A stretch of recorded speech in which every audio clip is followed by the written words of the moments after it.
Hey friends, and hopefully the world. There's a joke that's often said when someone misplaces or forgets something. Say, well, memory's the second thing to go with age. Someone will inevitably say, well, what's the first? The punchline is for them to say, well, I forget that. It's a funny joke. I've used it myself, but it is a sad truth. Hi, I'm Benjamin Toy. On December 13th, 2011, I turned 30 years old. Apparently birthdays with zeros at the end are big deals, and while I've done the customary reflecting and goal setting for the next year, and the 29 that follow. I also thinking about what I can do. Months ago, I made a post about doing something for 30 days for charity, or to try something new. And it was to start on November 14th because it was 30 days prior to my birthday. But just weeks later after my post, our last surviving grandparent, Alice Toy, died on November 10th, 2011 due to complications from heart surgery. I was grateful, though, that I got to spend almost entire 4 days with her 2 weeks prior before passing, but now I have a mission. Please bear with me as I share a story, a love story. Alan met Alice when she was 14 and wed when she was just 17 on December 6, 1962.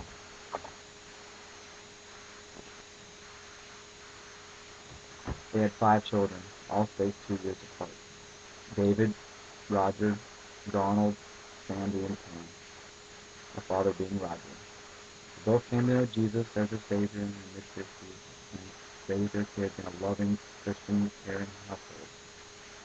They traded countless memories in the small town of Patanning, Pennsylvania, and often we grandkids heard stories of how Pat was called the fastest belt on Water Street.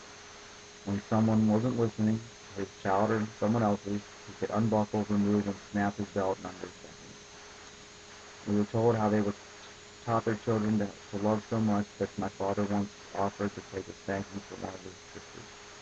I could go on and on.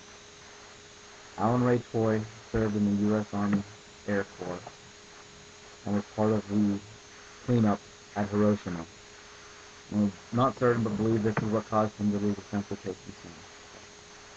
After the war, he was a machinist and a factory man at PCG, his first training class for 19 years, and Pullman Standard for 15.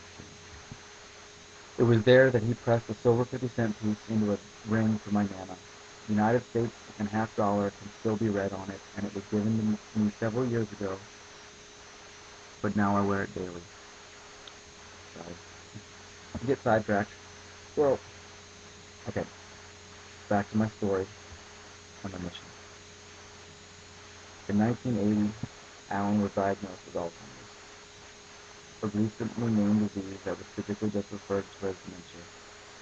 And on Thanksgiving Day, November 25th, 1999, he went home to be with his Lord and had full knowledge of creation. At the time of his death, we were told he was the second longest living on record at 19 years. During his battle, I have fond memories of him. I was the third of 9 grandchildren to be born, and the last one that he was able to learn his name. My cousin Katie, just 3 years my junior, was always just referred to as Sandy for the girl. I remember taking car trips with him, just him and I.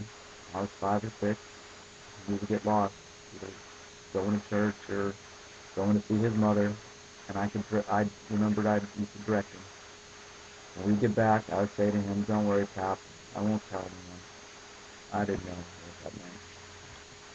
I remember Nana as she stood by his side, to many people's dismay, allowed him to keep his routines, including cutting the grass, dressing himself to go to church every Sunday and walk the 2 miles there, mailed out church bulletins only a few years before his death. He played solitaire any chance he could, and every time he entered the living room, he looked at the portraits of his kids and loudly exclaimed, "That's David, Roger, Donald, Sandy, and Pam." That's, that's how he hung on.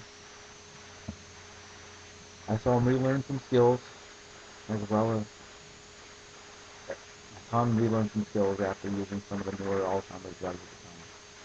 And when he passed, his body was donated to science to be a bigger blessing. He was a severe case, but highly functioning motor skill-wise for close to 15 years after diagnosis.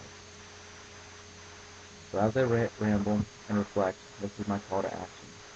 Since my grandfather was afflicted by the disease and my grandmother refused to put him in a home, I want to do something in their honor. I'm calling it the first 30 of 30, alls.org Penny Up Challenge. Alls.org is the official website for the Alzheimer's research. You can go there if you'd like more information. But here's how the Penny Up Challenge works. I'm starting with this penny, just a penny, 1995. Although it does come from the late Alice Toy's change stash, aka my inheritance, that is a running joke in the family because it used to just be change from newspaper, or when she'd go shopping, she'd put it in a jar or whatever, and it ended up being, a couple $1,000s. And it was funny when it was just four of us. Now that we got 9 grandkids, and I think we dipped into it a couple times, just about all I get. Anyways, from December 13th, 2011 until January 11th, 2012, I'm going to seek individuals and businesses that will trade me up this penny so I can auction or sell a final item and donate the money to alls.org to Alzheimer's research. Here's an example of how this works. I have my penny, and it will be in a coin case when given to the first person. Joe wants to help. He says, I will give you this functioning blender for the penny. Good luck. Joe gets the penny. I then have a blender to trade. Sue says, I have an armchair. I will take it to that blender.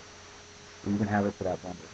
Then Adam says, hey, I have a beach condo. I will trade a week's worth of time for that armchair. Henry says, I want to help. My grandfather also has Alzheimer's, so I know what you're going through. I will give you this car for that week at the beach house. Sound like pie in the sky?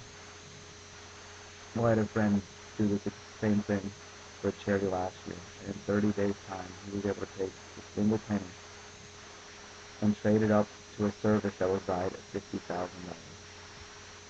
So let's see what can happen. Be creative. What I explained was just a possible scenario. Maybe it's not going to happen the same in anything. But if you provide a service of a certain value, that can be traded up as well. My goal is to have something of value at or above $100,000 that could be sold or auctioned off after January 11th, 2012. Will you help me?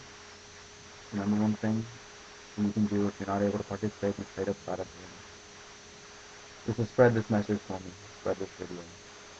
Your friend's friend may be the guy or gal that trades a good or service that allows research to progress. And everyone that has a loved one that's afflicted by this disease knows that it's not just the individual that suffers, but the family and friends, because it's painful to watch somebody that you've known for years not remember you. If you want to help or want your support to be private or just ask questions, please email me at a direct email that I created at alls.org pennyup@gmail.com. That's alz.org pennyup@gmail.com. Thank you for taking the time to watch this video. Will you help me?